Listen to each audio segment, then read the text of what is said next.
Hey, welcome back, everybody. It's time once again for another episode of Sales Pipeline Radio with the man who's always ready for a conversation anywhere, anytime, Matt Hines. Anywhere, anytime. Sales Pipeline Radio on demand. Happy New Year, Paul. How are you doing? Happy New Year to you. Is it really 2021? Did we make it? I think it's December 39th. I think it might still be 2020. It feels kind of like a carryover. I'm not sure I'm really in the new year. Have we turned the page yet? Or are we still, we're still not quite there? Everything. I'm listening to the news before this. The clock keeps ticking. The pipeline still needs feeding. Quotas need carrying. So, no, I think we're into Q1. We're into January. We're into 2021. And I hope everyone listening had a great holiday. We're able to take some time to decompress and relax. And Paul, hopefully you got a little chance to relax at the beach. Hopefully it wasn't too much beach drizzle over the holidays. No, but my football teams, oh boy, don't even go there. Everything fizzled this year. I wasn't going to bring it up, but we can talk about the Vikings if you want. We can talk about Michigan, right? Yeah. Now let's not do it. Well, we got a great guest today, so we're going to get started. Thank you so much, everyone, for joining us on the first episode for 2021 of Sales Pipeline Radio. If you're listening to us live on the Funnel Media Radio Network, thanks so much for joining us. If you found us on the podcast, thanks so much for subscribing, for listening. And if you like what you hear today, you might like what we've said in the past. We've got over 5 years of episodes on demand up at salespipelineradio.com. We are featuring in this series some of the best and brightest minds in B2B sales and marketing today. Absolutely no different. Very excited to have with us today the host of the really well done MarTech podcast. Great guy, long-term B2B sales and marketing guy, Ben Shapiro. Ben, thanks so much for joining us today. Matt, what a pleasure. Happy New Year. We got 5 good days in there before the shit hit the fan. I mean, that's what conversion rate is that? That's not bad. If that was your batting average in baseball, you'd be the best of all time. You'd be wonderful. Yeah, well, thanks for joining us. We're going to talk mostly about B2B sales and marketing, maybe a little about Strum School, because I got to hear the story behind this as well. Oh, man, the Wayback Machine. Yeah, well, look, I mean, things stand out, and we just talk about, okay, he's run marketing at a number of startups. He's run business development at eBay. We can talk about the MarTech side. I want to talk a little bit about brand and demand and the balance between those as well. But maybe just introduce yourself to people that don't know you yet. Yeah, first and foremost, there are multiple Ben Shapiros in the world, and I am not the political podcaster. I'm the guy that does the marketing show. So for anybody that's in the United States thinking about politics today, I know that there's lots of people. I'm the other guy. And, my background is in marketing. I've had a couple sales roles that were interesting, and I've kind of been doing the solopreneur thing for a little over 5 years. I left my last startup job and decided to create an independent consulting practice, helping early and growth stage companies figure out their brand strategies, their marketing strategies.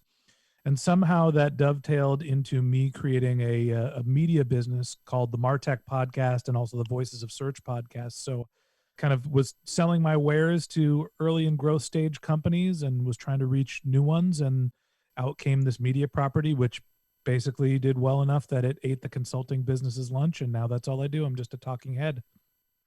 Being a talking head is not a bad thing to do. You definitely have, I know this is an audio only podcast at this point, but that is some kind of microphone there. Your audio sounds great. What kind of equipment do you have there? This is a Yeti Blue microphone. It's just a USB microphone. Truthfully, the stand costs more than the mic. So, you bring it up real nice. It looks fancy, but it's nothing too technical. Well, we're between microphones here in Sales Pipeline Radio World Headquarters. The main reason that you're not seeing me is I'm literally holding my webcam so that I can get close enough to get decent enough audio. You don't need to see the inside of my nose as we do this. But, you've been out on your own for 5 years, and I started Hines Marketing a little over 12 years ago, and can certainly relate to sort of the serendipitous nature sometimes of those journeys. I mean, I'm just curious. I mean, talk about sort of where it started and where it's come and what have been some of the decision points and pivot points that have gotten you here. Yeah, I guess the fun part of the story starts with heartbreak. I was working at this startup that I really tried hard to, get this role. A VC-backed startup, early stage company. It was kind of the Uber for X age. It was dry cleaning and laundry delivery. I was really excited to be running the marketing department. And for one reason or another, it just wasn't working out. The relationship was kind of souring. And so I basically relaunched my personal website to be an online resume to take on some short-term projects while I was figuring out what I wanted to do with my life and my career.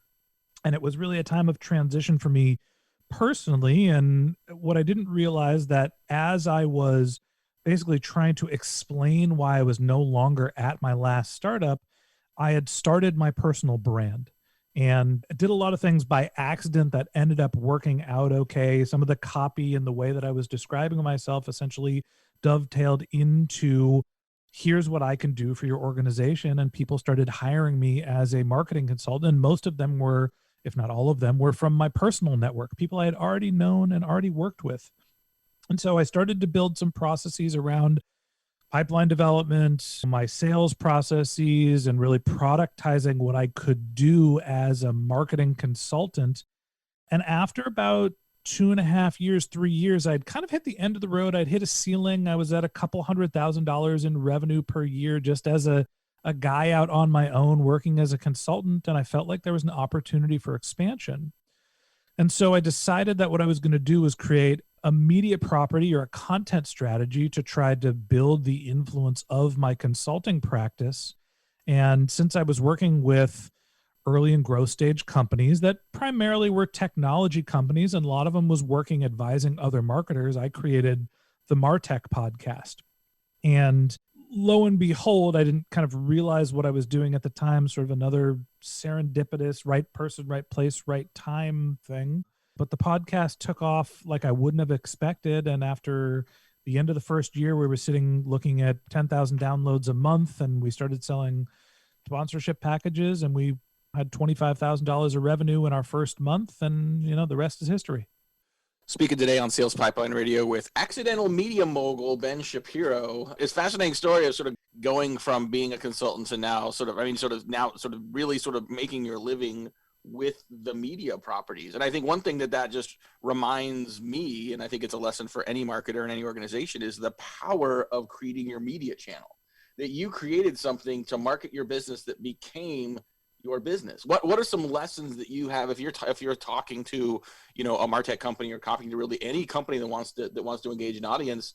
It seems like there's a blueprint and a lesson there. Yeah, I think that a couple of lessons that I learned, I feel like I was inherently a good communicator over audio, which you can make your face for audio or face for radio joke here, but I just felt like my core strength as a consultant, as a person, was getting to know people, building relationships, having conversations, and sort of distilling those conversations down to the fundamental truths. And so that's what I was doing as a marketing consultant. I would go and I would interview everybody in the organization or their customers and try to basically figure out what they meant when they were talking about their products or services. And so that skill inherently made me at least a decent, if not a good, podcaster. And so relying on the things that you just do inherently well is going to drive you to be more successful. If you're a great performance marketer, you're great with the numbers, go do things that are related to the numbers. If you are an entertainer, go be in a place where you're going to benefit from those skills, whatever they are. And so really understanding who you are as a person was kind of lesson number one.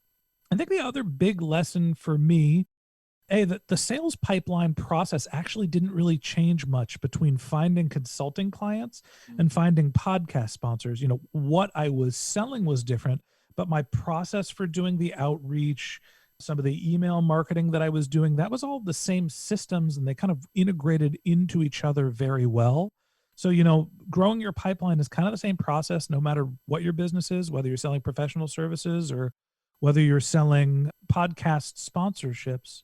And, that was the other really big learning for me. And I guess the last thing I would say is, when you're creating a content business, the more content, the more shots you have at the rim, the better success you're going to have. We're high volume producers, and that's what really works for us. Yeah, no, I think that's a good lesson too, is that I think a lot of companies spend a lot of time trying to get the perfect podcast out or the perfect episode or the perfect blog post. And, there's some are going to be better than others. And it's really sometimes hard to determine that up front, but having a broader body of work that people have access to, both for, I think, your audience as well as your sponsors, to give them more access and more impressions, probably that both becomes a win-win. Absolutely. Let's talk a little bit about sort of this, you in your consulting practice, and I know on the MarTech podcast as well, talk about sort of the the balance between brand and demand. And I think that our circles continue to work with demand marketers who are thinking about pipeline, who are thinking about conversion, who are proudly math marketers that don't think a lot about the brand side. And I think that when you look at some of the most healthy growth stage companies that are not just focused on logos, but focused on profitable logos, it's in part because they have invested in building a brand behind that as well. What's your perspective on that? And does it change based on the stage of the business? Yes, it does. Brand builds demand. And so you get really early stage companies that are trying to figure out product market fit. They need to invest in the demand driving activities just because they need to find a signal to figure out if their business works. As your company matures and you're starting to get into the scale phase, you don't just want to spend to drive revenue. You need to start building assets that become more valuable over time, things that start becoming more profitable over time. And that's why you see companies that get into the growth stage start investing in things like brand and content marketing, something you can put $1 in today that'll be worth $100 at the end of the year, as opposed to more of the transactional type of marketing that you get with your performance marketing, your demand generation, your sales outreach. So absolutely, the marketing mix changes over time, and what successful businesses find. You look at the biggest companies in the world, the Apples, the Cokes of the world, they focus primarily on brand marketing because that inevitably drives your demand. That you have to work your way up to that point. We're going to take a quick break, pay some bills. We'll be back with more with our guest, Ben Shapiro. We're going to talk more about the MarTech side of things. Definitely going to ask some questions about Strum School. We'll be back on Sales Pipeline Radio. How do you continue to drive predictable revenue in an increasingly unpredictable time? Creating a revenue growth engine is no small task, nor is it one that can be done overnight. And these days, it can feel harder than ever to hit your stride. So how can you overcome the obstacles? Read the new research report on the state of predictable revenue growth from 6 Sense and Heinz Marketing. Get it now at hub.6sense.com/PRG. That's hub.6 sense.com/PRG. Okay, back to Matt and his guest. And can I ask one quick question? And we have a successful podcast here. I got to ask some questions. Please, go for it. What do you think the future of podcasting is? Is it a truly new medium that is, as I always say, is long-form storytelling, or is it just another way to get some little snippets and content up on your site here? Is it a new way to tell stories? Is it a more in-depth way? Yeah, to the guest. Yeah, that's for you. Yeah, absolutely. I think it's both. I think that in the same way, it's like saying, what's the future of blogs 10, 15 years ago? Well, there's some short form content. There's some long form content. Maybe it dovetails into something like Twitter became essentially a short form blog, or that was the original intent for it. But I think that, what we're seeing is the transfer from terrestrial radio into on-demand audio. And so there's going to be a world where long-form content and audiobooks are incredibly valuable, and there's going to be a world where people just want their news updates and their Alexa news as well. So I think that kind of at the early stages, and there's going to be short-form and long-form content being valuable. Do you think it'll ever be all on demand, or will it be live streaming? Because obviously the social media platforms, YouTube and LinkedIn and all these others are pushing that immediacy, the urgency of now.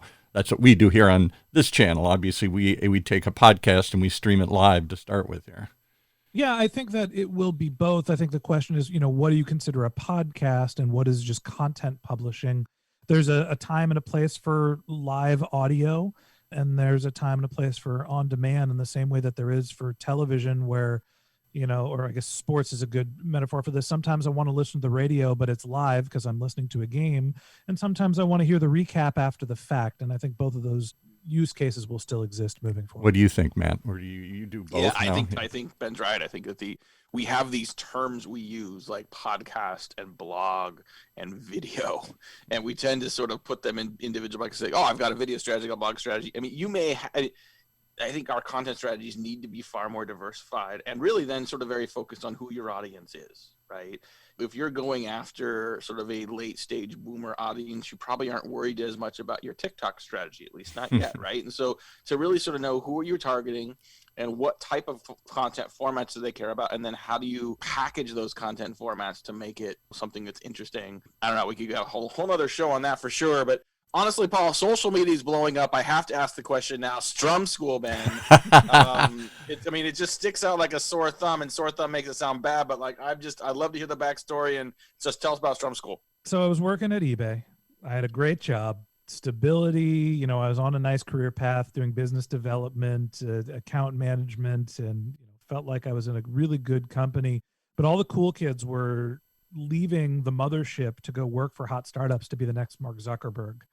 And I just could not get the job I wanted. I was really trying to be the head of marketing at an early stage startup, and I just didn't have enough get your hands dirty, get it started, figure it out experience. So people looked at my resume and said, he's a big company guy. He's a business development person at one of the biggest e-commerce companies in the world.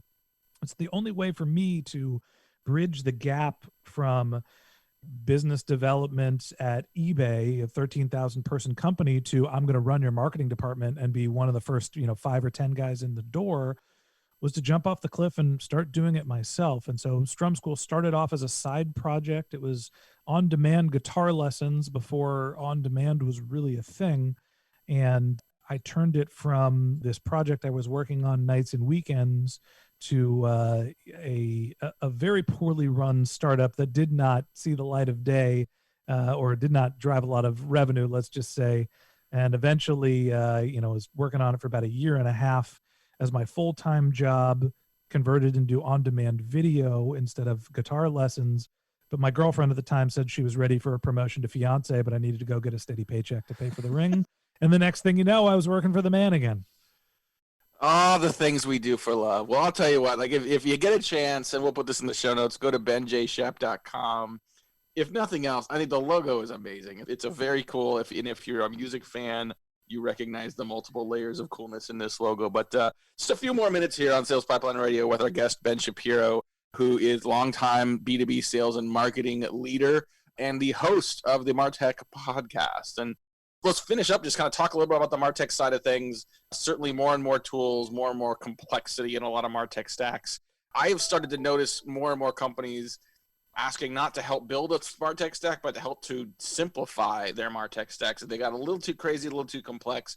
What are some of the trends you're seeing with companies that are either focusing on, or where they're simplifying, or where they're doubling down relative to their marketing and sales stack?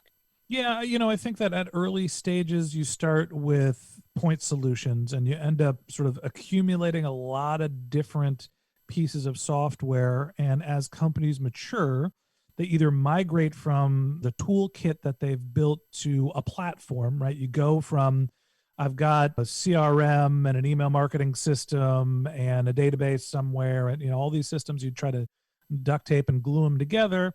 And you move to HubSpot and you have your hub, and you basically have to migrate all of your data. Or you start to move, instead of going to a platform, there are starting to be hubs that are basically connectors of all of these solutions. And you get CDPs to pull all your data together, and sort of you basically work on platforms that help unify all of the complexity, because you don't want to move away from this cobbled together stack. And so, I think that there's 2 directions growth stage companies can go.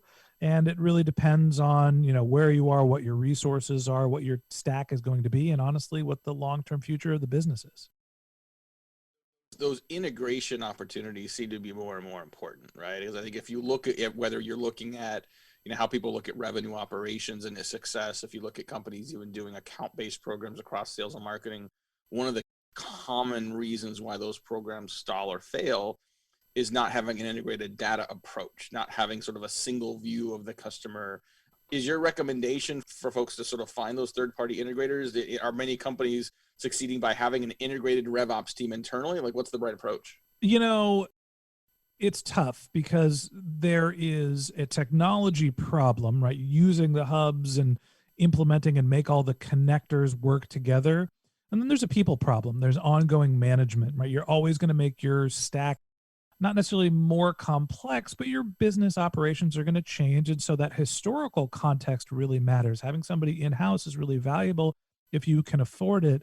And if not, finding some sort of a consultant or an agency that can continue to help you manage that is also a reasonable thing to consider. And I think that really depends on how much room you have in the budget. If you can afford a RevOps teams, great, go get them.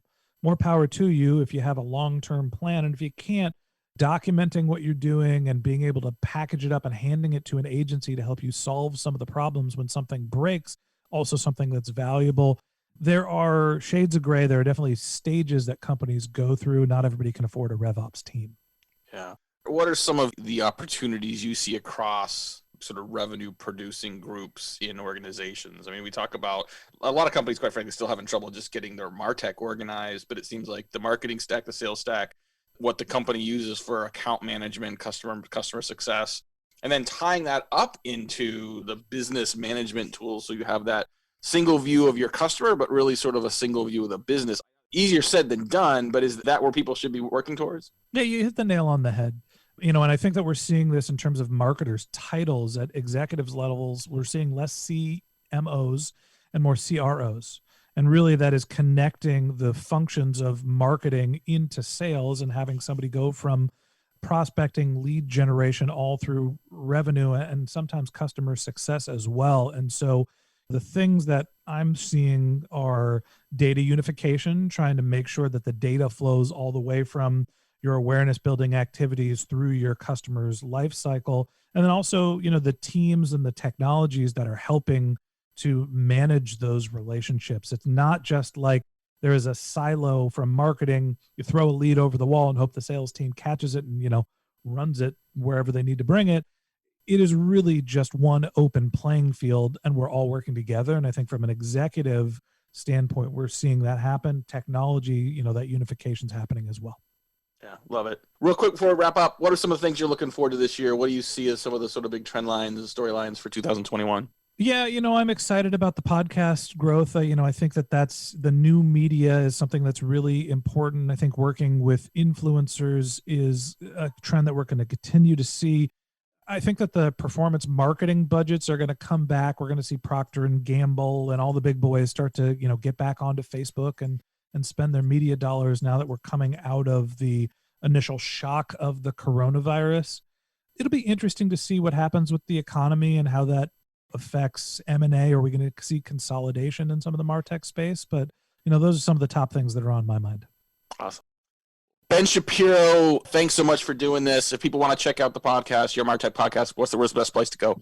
Hey, you can go to martechpod.com. You can just search MarTech in any of the podcast app stores. And Matt, I appreciate you having me on the show. Well, thank you so much. We will put those links into the show notes. And thank you very much for joining us. We got some awesome guests coming up over the course of the next few weeks as we lean into 2021. But for today, on behalf of my great producer, Paul, this is Matt Hines. Thank you for listening to another episode of Sales Pipeline Radio. And with that, we wrap up another episode of Sales Pipeline Radio right here on the Funnel Radio channel for at-work listeners like you.